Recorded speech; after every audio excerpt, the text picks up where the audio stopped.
यं वैदिका मन्त्रदृशपुराणा इन्द्रं यमं मातरिश्वानमाहु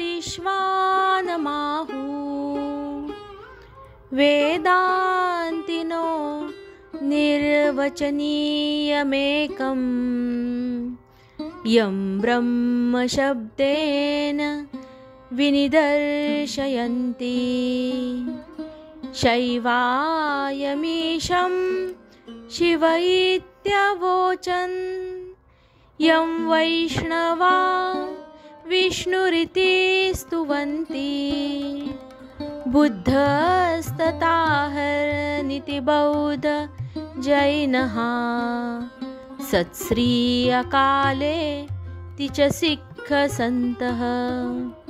शास्त्रेति केचित् प्रकृतिकुमारः स्वामीति मातेति पितेति भक्त्या यं प्रार्थयन्ते